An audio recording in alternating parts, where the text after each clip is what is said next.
What's up guys, welcome to a new episode of Filmmaking Friday. Today we're going to talk all about the right camera sensor. Filmmaking Friday.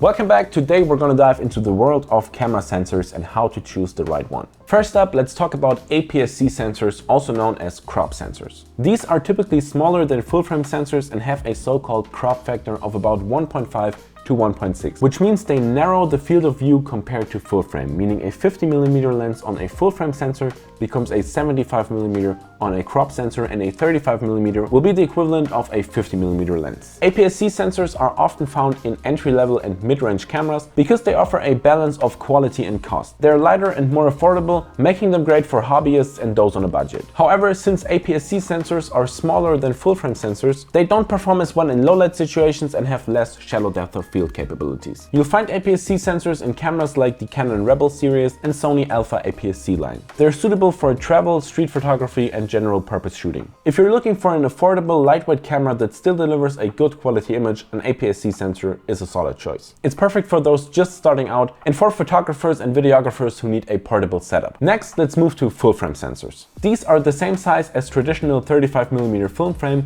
making them larger than APS-C sensors.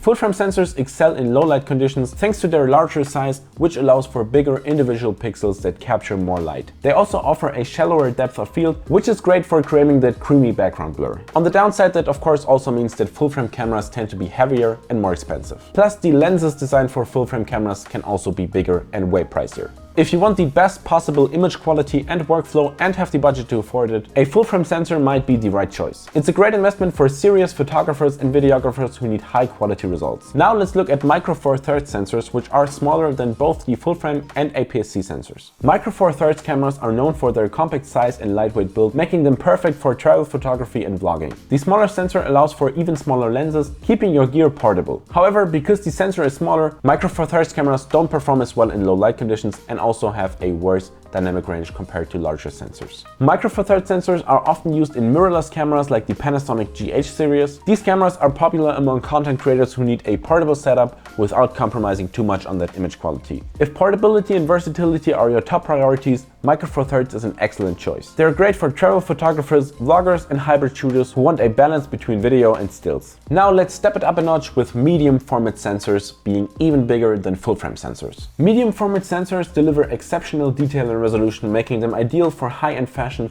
commercial and fine art photography. The larger sensor size provides a unique look with very shallow depth of field and fantastic tonal range. The downside is that medium format cameras are much more expensive, heavier and have slower shooting speeds. They're not the best for action and sports photography or casual use. You'll find medium format sensors, for example, in Hasselblad cameras. They're mostly used by professional photographers in studio settings where image quality is the top priority. If you're a professional photographer or artist who needs the highest possible image quality and can justify the investment, medium format is the way to go. However, for most people it's probably overkill. Finally, let's talk about sensors in drones and phones. The major advantage here is portability. Drones and smartphones can go where bigger cameras can't, making them perfect for aerial shots or spontaneous captures. Modern smartphone sensors have also made significant advancements in image quality with features like computational photography. However, because of their smaller size, these sensors, again like with the APS-C and Micro Four Thirds sensors, don't perform as well in low light and generally have less depth of field control compared to larger sensors. They're perfect for beginners, talking about phones, not drones, they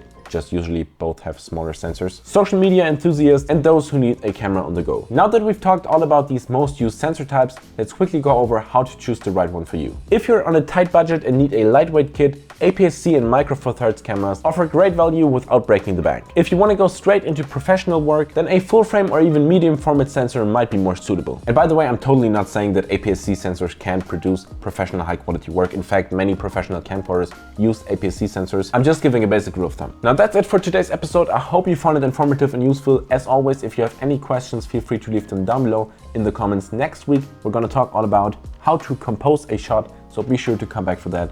See you then.